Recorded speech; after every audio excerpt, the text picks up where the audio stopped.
It's December the 20th, 1943, and in the freezing air high above Germany, Second Lieutenant Charles "Charlie" Brown is at the controls of his B-17F, the old pub. At 11:30, approaching the target of the Focke-Wulf plant near Bremen, the pub is rocked as 4 explosions go off right in front of the B-17. A cry comes across the intercom. "We're hit!" In the plexiglass nose, a huge hole had been made and icy cold wind was being blown inside, making freezing conditions for the crew. Engine 2 had been hit, and co-pilot Spencer "Pinky" Luke let out an expletive as he noticed a huge hole in the right wing. Releasing their bombs over the factory, the crew turned to the north, planning to head over the coast, then turn west for home. With one engine out and engine 4 now faulty, the pub started to fall back from the formation with another damaged plane. Sam "Blackie" Blackford in the bull turret watched as it disappeared into a cloud bank. There was an orange flash in the cloud. "Bandits!" Eckie shouted as 5 BF-109s streaked from the cloud bank. Then another cry. "Bandits!" as 8 FW-190s were spotted in formation ahead of the pub. Sergeant Bertram "Frenchy" Coulomb in the turret shot the 190 out of the sky. The navigator, Al "Doc" Sadek, took out the second. Pinky reported that engine 3 had been hit. That left just one engine at full power. The BF-109s attacked the pub from behind, swarming all over. But due to the cold wind running through the pub, most of the guns were frozen. In a turn now, the pub was repeatedly hit, taking extreme damage and killing the tail gunner. A shell penetrated and exploded near the waist gunners, injuring the crew and creating a huge hole. The oxygen supply was taken out and the pub spun towards the ground. With the crew unconscious due to lack of oxygen, the B-17 fell for 4 miles. Charlie started to come around and grabbed the controls, pulling back as the plane continued to fall. 5,000 feet, 4,000 feet, 3,000 feet. Just moments from hitting the earth, the plane pulled up, almost scraping the trees as it did.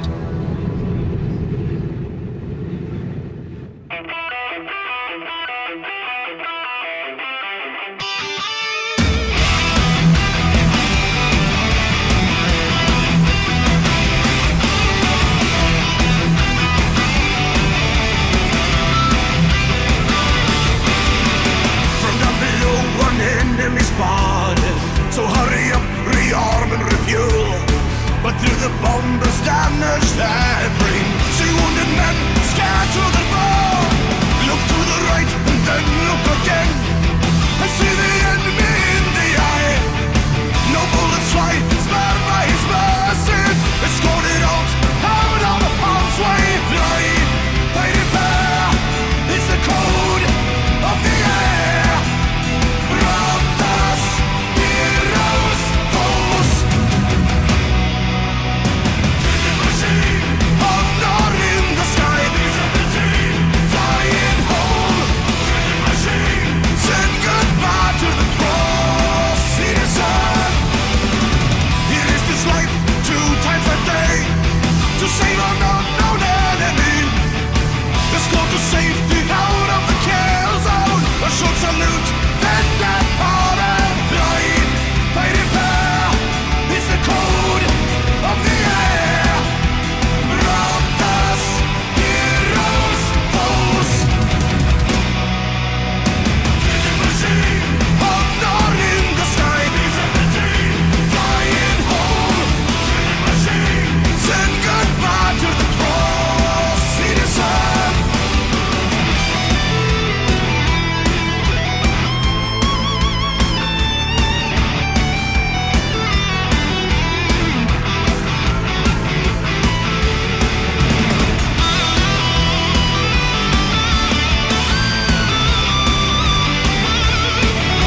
The story was kept secret until 1986, when Brown started the search for the German pilot who had shown mercy on that December day all those years ago. In 1990, Brown received a letter from a man named Stigler, who was living in Canada. Stigler explained that he had been the pilot of the German fighter who had escorted Ye Olde Pub. This video is of their first meeting. Franz, what were your feelings when you met again for the first time? I was so happy as we met that I clapped him and hugged him. It wasn't easy.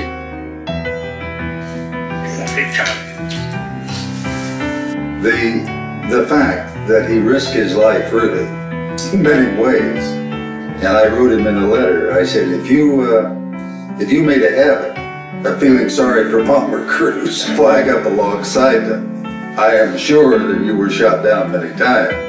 But it was not only the audacity that he came up to us and then recognizing the threat. If someone had seen him and reported him, it could have been a death sentence.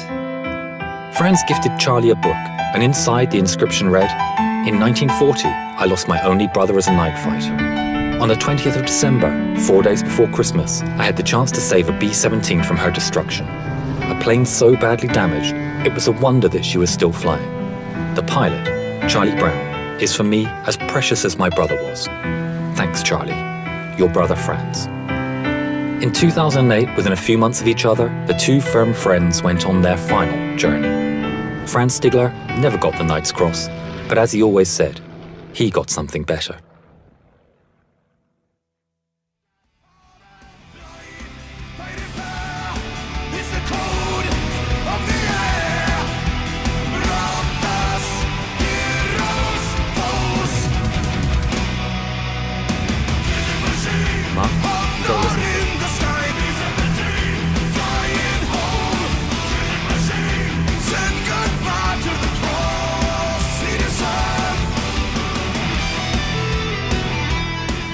Hi, my name is Jovita Tan Stiegler.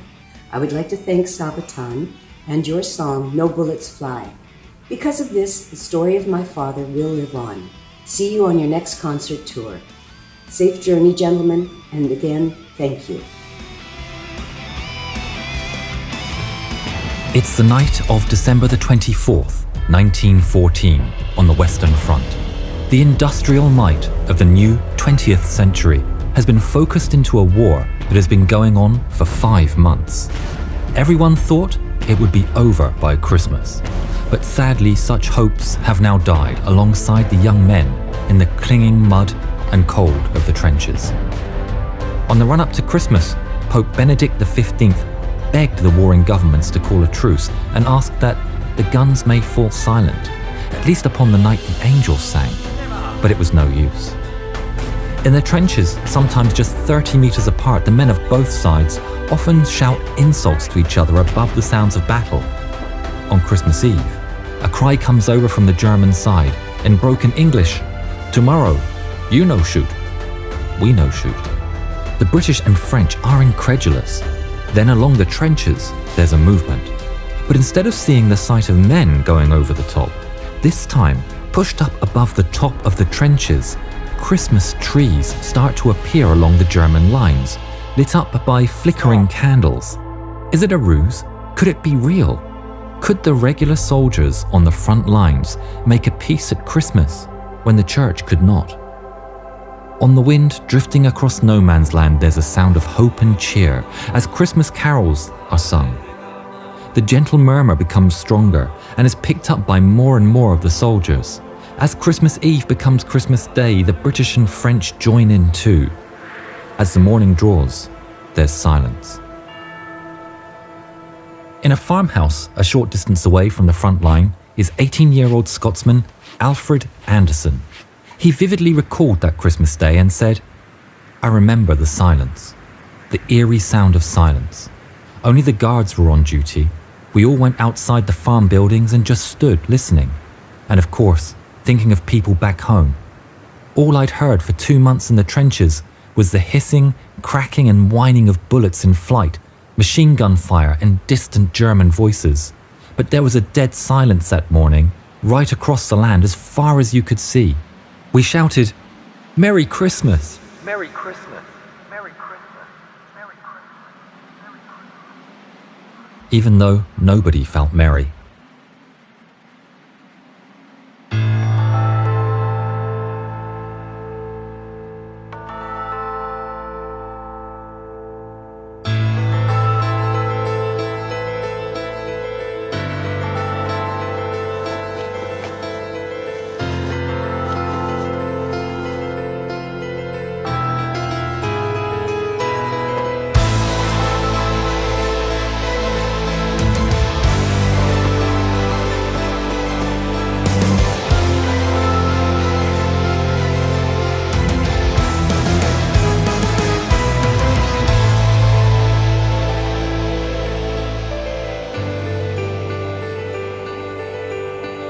Silence.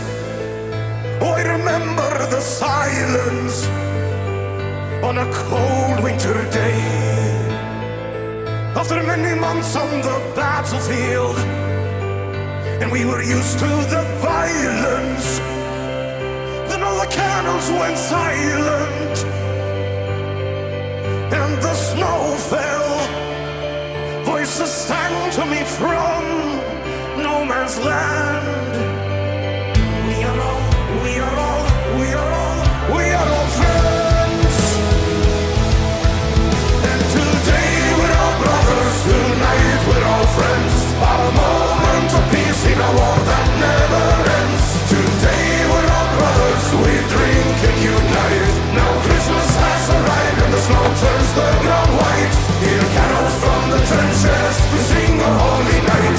Our guns lay to rest on snowflakes. Our Christmas in the trenches, our Christmas on the front, far from home.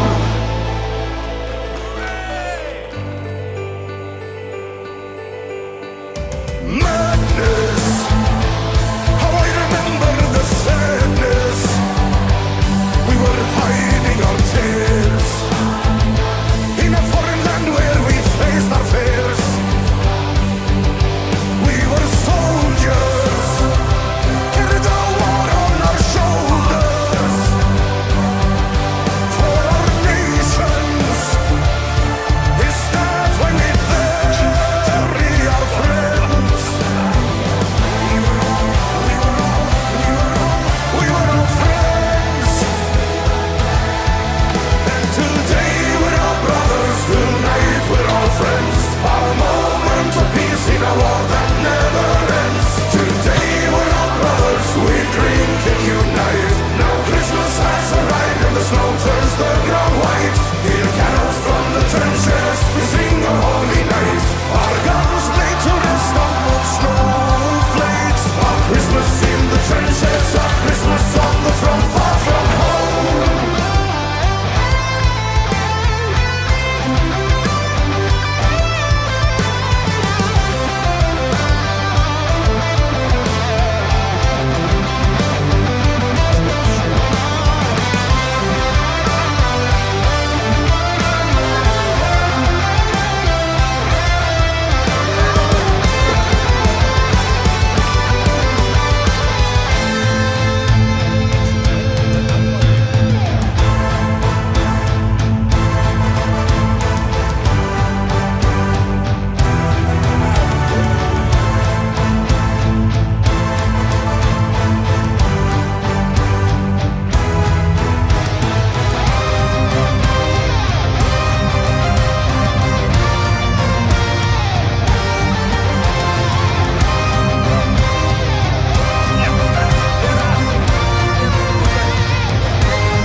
There were many matches along the lines that day, some with proper footballs, some with bully beef cans, some were disorganised scrambles for the ball.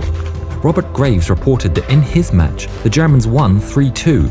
The Argyll and Southern Highlanders reported their match ended 4-1 to Scotland. An estimated 100,000 men took part in the Christmas truce.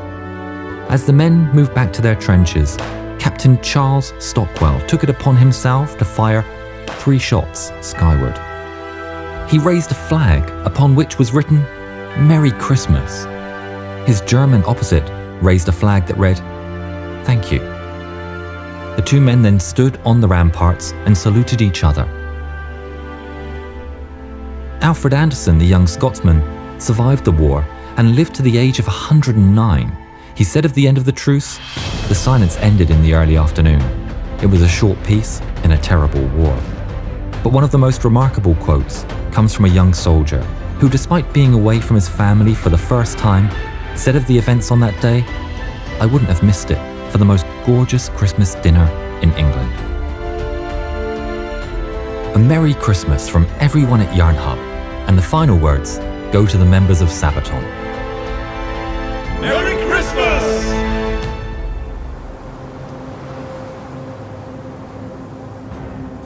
It's January 1917, and in an airfield, a young pilot is directing men to paint his Albatross fighter. Other pilots look on in awe. This young pilot with 16 victories to his name is the new commander of Yasta 11. It contains many elite and legendary pilots, but none can compare to this young man stood bolt upright. He knows he is better than anyone else out there. The work is done. The plane stands in all its scarlet Teutonic glory. The pilot is Manfred von Richthofen, and on this day, the day he chose to paint his plane bright red, it is the birth of a new name, a legendary name that will never die, the Red Baron. Success after success came to Yasta 11 under the Red Baron's tutelage. Richthofen had been a student of a genius aviation tactician named Oswald Boelcke. Boelcke's dictates were the essential rules for successful air combat. Richthofen embraced them, taught them, and enhanced them.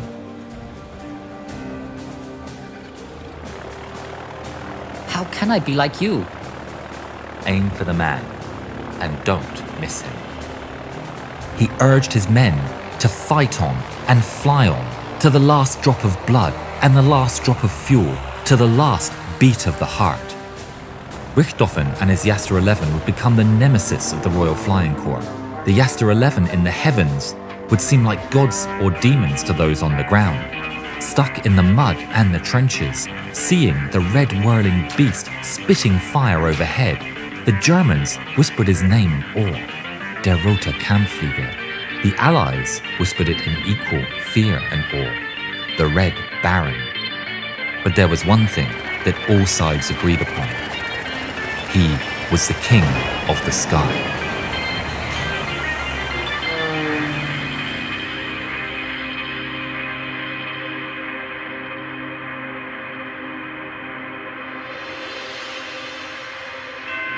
Man and machine and nothing there in between. The flying circus on the man from Russia. The sky in the plane, this man commands his domain. The western front and all the way to Russia. Just from above, you're under fire. Stay red as blood, it's roaming higher.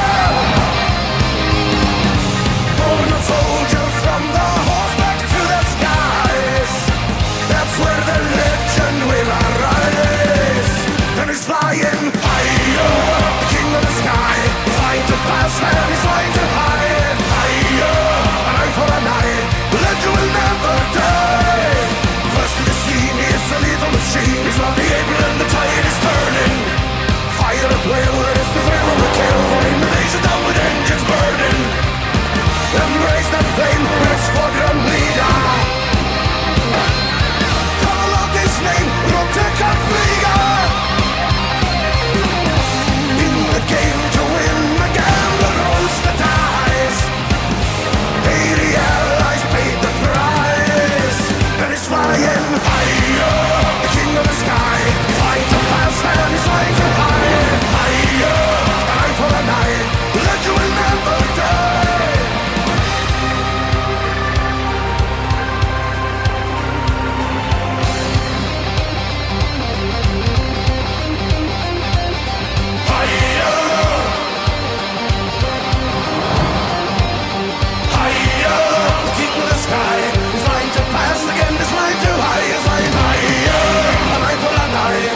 is flying higher.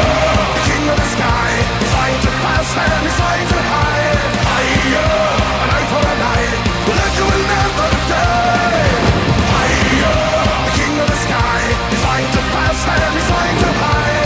Higher, an eye for an eye, but that you will never die.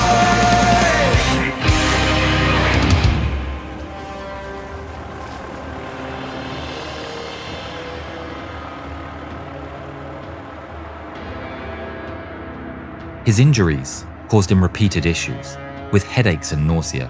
He also suffered a change in mood and temperament, which became darker. The thrill of combat lessened. He wrote, "I am in wretched spirits after every aerial combat. I believe that the war is not as the people at home might imagine it, with a hurrah and a roar. It's very serious, very grim." On April the 21st, 1918, the Red Baron got into his famous Fokker triplane and took off into the morning sky. It was the flight that would bring his life to an end. He spotted a Sopwith camel and gave chase. This time, it seems, he may not have realized he was behind enemy lines while chasing the Sopwith at a very low altitude. At the time, due to wind conditions and the moving of the front lines, he uncharacteristically continued the chase too far.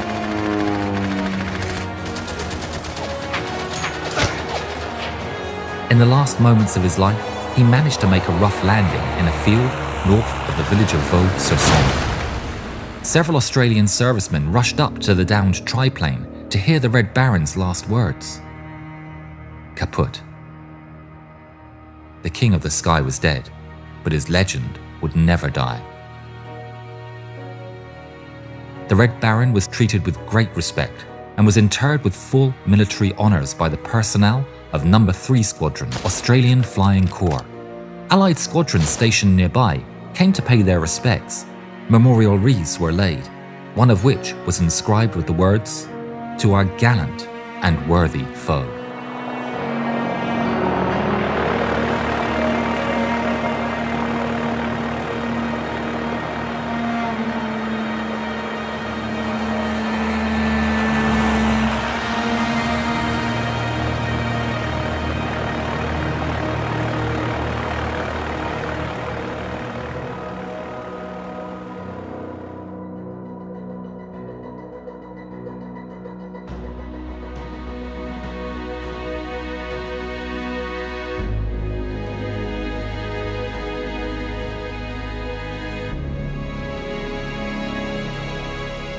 It's 1913 and war is in the air in Europe. The mighty French army stands ready. Albert Séverin Roche is the 18-year-old son of a farmer, and he knows his destiny is not as a farmer. In his heart, he knows he's a fighter and chooses to sign up to the French army. Trying to enlist, things didn't go well. Albert was only 1.58 meters or 5 feet 2 inches tall. He wasn't the model tough Frenchman that the army was looking for. Also, he wasn't of stocky build, and ultimately, he was rejected. This was still a time of peace after all, so Albert's father was delighted. More hands were needed to run the family farm. Albert, though dejected, kept his dreams alive. He knew his destiny was to be a soldier, a great one. The following year, Albert's dream was born through Europe's nightmare. With the outbreak of war in Europe, the call of Albert's destiny became deafening. In the still of the night, he packed his things and ran away from home. France's need was greater now, and with Albert's insistence, he managed to enlist and was assigned to the 30th Battalion of Chasseurs.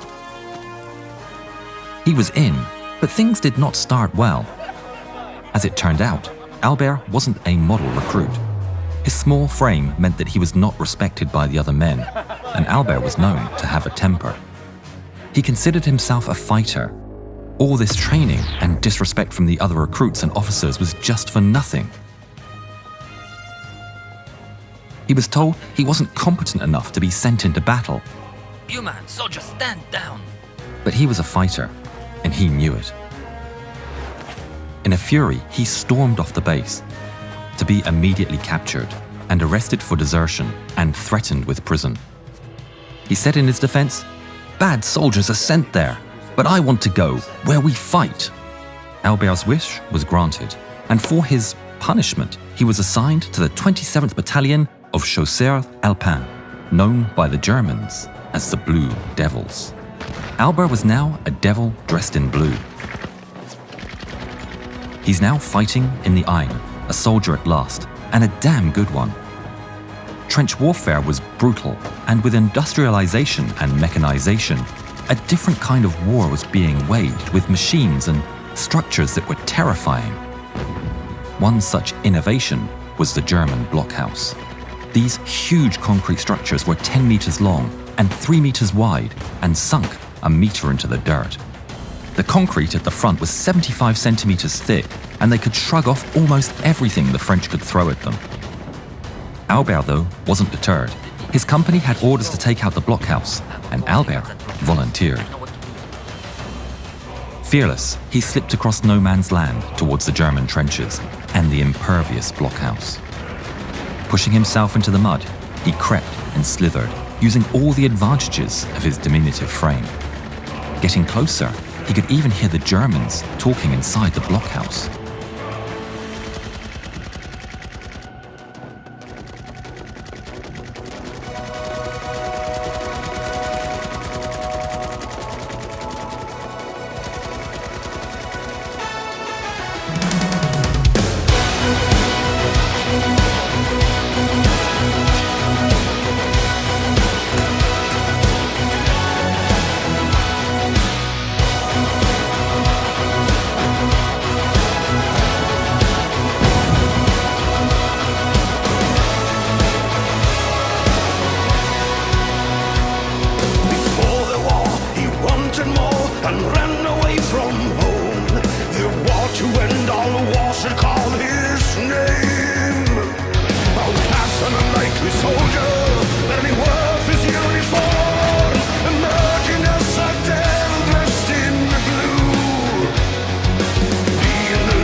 From the south to the front into no man's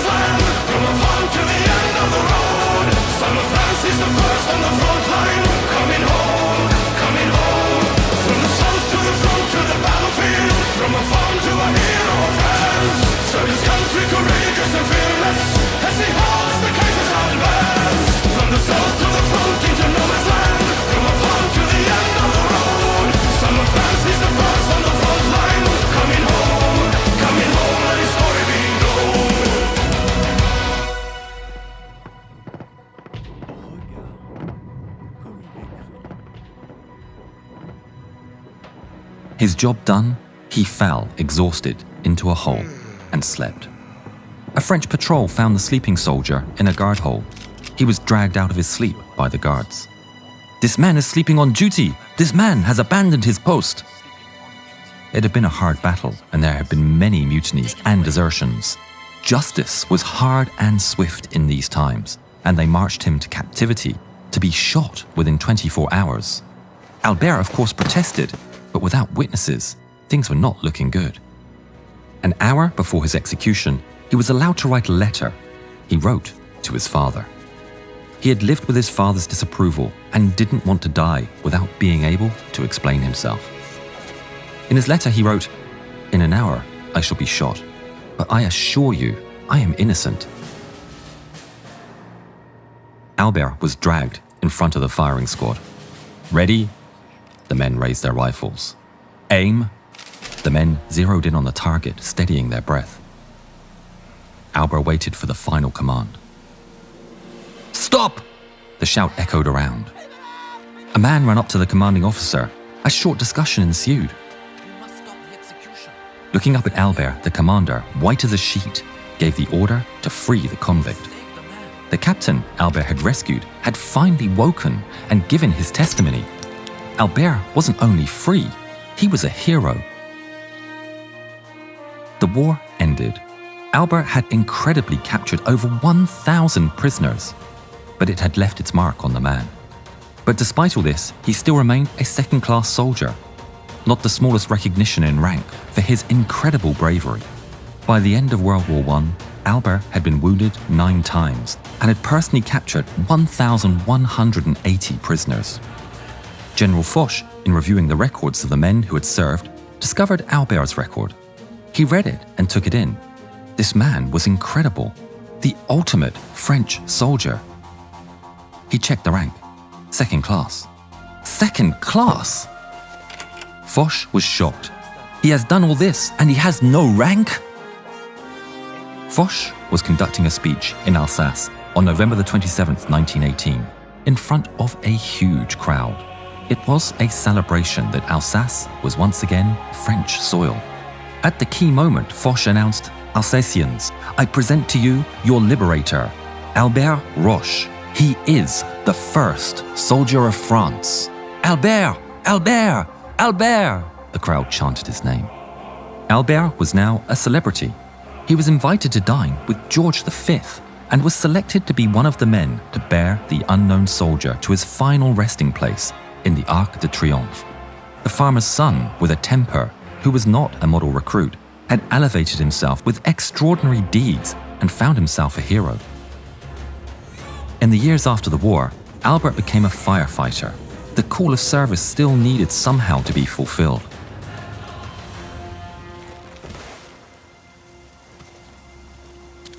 In 1939, Albert was departing from a bus.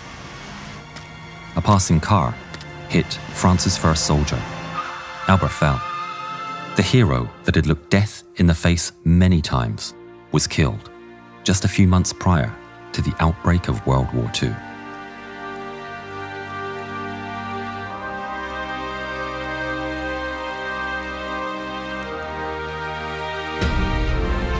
The Germans are resting behind the lines of the Eastern Front, their tents in neat rows. All is in order in the quiet and still of the night. It's cold, and the winter snow crunches under the jackboot of a guard. Looking up into the sky, the snow starts to drift down. It's peaceful here. Was that a noise from the sky? No, it's just the wind. Suddenly, piercing the still of the night, there's an otherworldly scream and a whoosh as a dark form speeds by. And was that a woman's laughter in the distance? There are no engine sounds, and the suddenly fearful German soldier loses his footing and whispers under his breath, "Die Nachthexen."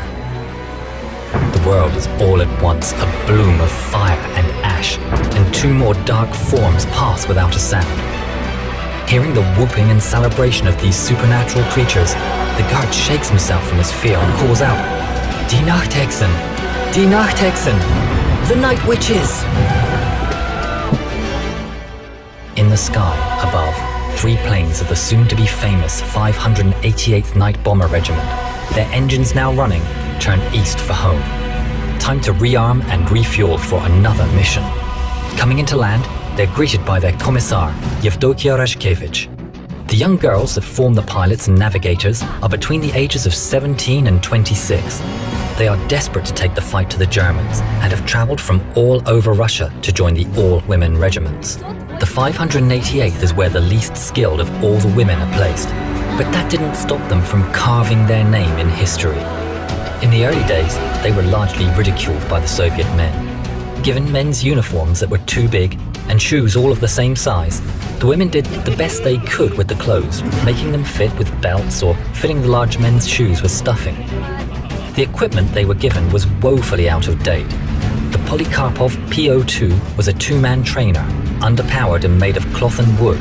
These old string bags were nicknamed crop dusters, or even worse, sewing machines due to the noise their tiny engines made. But the women of the 588 ignored the taunts, and despite the odds, turned the plane's shortcomings to their advantage. The planes at maximum speeds were far below the stall speeds of any of the German fighters. Giving them a tight turning circle, they were almost impossible to hit. They were susceptible to small arms fire and anti-aircraft guns, so their strategy was to attack in threes, with a navigator in each plane. At her signal, the pilot would cut the engines and swoop in slowly, silently, dropping their bombs, dealing death from above. Unexpected, undetected, stealth perfected. If necessary, the other two would draw fire from the fighters or from the ground. They slept during the day and rose at dusk to take their vengeance on the invaders. This unnatural bravery and their stealth tactics earned them their title, the Night Witches. The German ace Johannes Steinhoff said, "We simply couldn't grasp that the Soviet airmen that caused us the greatest trouble were in fact women. These women feared nothing."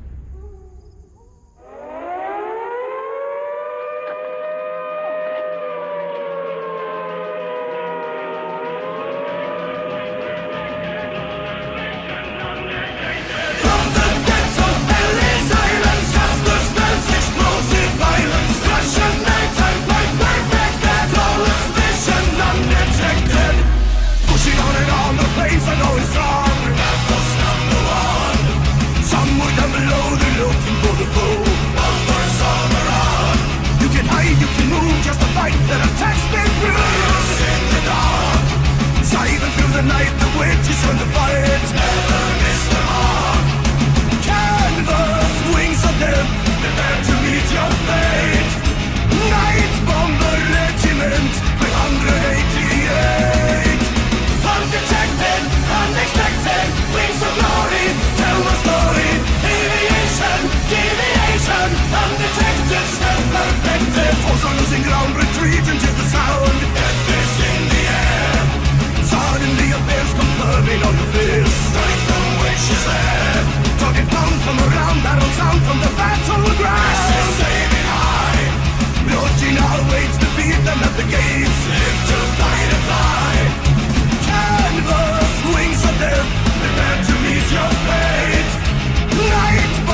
32 women, both pilots and navigators, never came home. The 588th became highly decorated and respected, flying more than 23,000 sorties, dropping over 3,000 tons of bombs. 23 nightwitches were awarded the Hero of the Soviet Union, although they were disbanded just 6 months after the war and not allowed to fly in the victory parade, given their planes were so slow. From 1956, after she retired from active service, their commissar Yevdokia Rashkevich took it upon herself to find the site of every single one of her girls that was downed, to mark the place and to pay her respects to each one of the incredibly brave night witches. It's 1964 in Belgrade, Yugoslavia.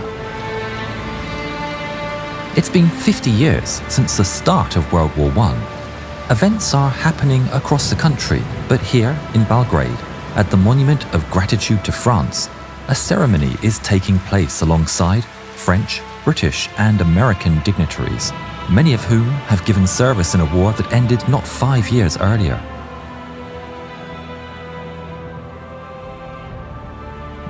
The veterans, officers, and dignitaries are seated ready for the ceremony to begin. An old lady, dressed in a long black coat, shuffles towards the front and takes her place in the front row. The men stop talking about their exploits in the war, as curiosity gets the better of them. Who is this old lady dressed in black, sat in the middle of all these great men and heroes? Underneath her hat, the woman's eyes are like steel, but she allows herself a smile as the men's conversation turns to her. Eventually, with curiosity getting the better of him, an American officer leans in towards her and says, "Excuse me, ma'am, but who are you? And why are you here?" The old woman says nothing. She simply stands up and removes her coat. The dignitaries' mouths drop open in shock. This old lady has a chest full of medals like nothing they've ever seen before. Medals for bravery. The officer stammers, Excuse me, ma'am, I meant no offense. You have obviously shown your bravery on the battlefield. Can you tell me your story?" The old lady smiles, and her eyes appear younger as she says, "Well, gentlemen, Gather round. Let me tell you of the times when women like me were not allowed to fight for our country and our freedom. But I did, anyway.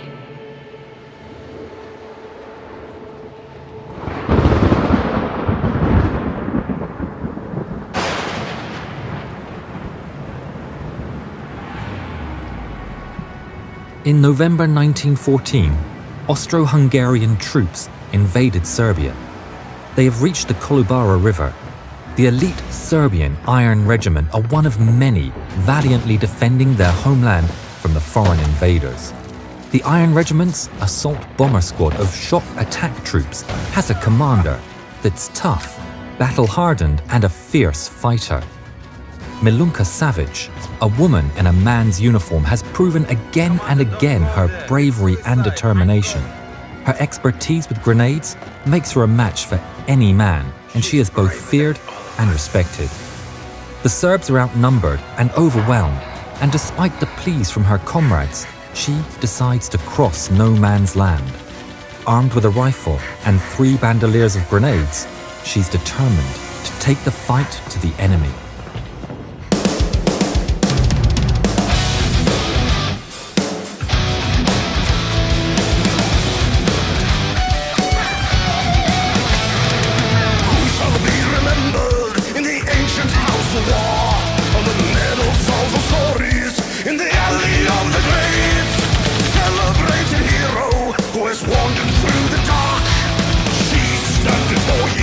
On that metal shining light, Lord.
After the battle, the new commander of the Iron Regiment asked in front of the regiment, "Which soldier or non-commissioned officer deserves the highest military decoration of Serbia, the Order of the Star of Karađorđe, for their part in the Battle of Kolubara?" A cry went up among the men.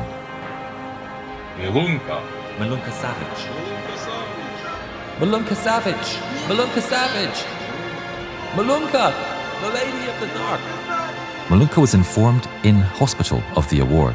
She quickly returned to the front lines. This was just the start of her career. Milunka Savic became the most decorated woman soldier in history, with medals from several nations for her bravery.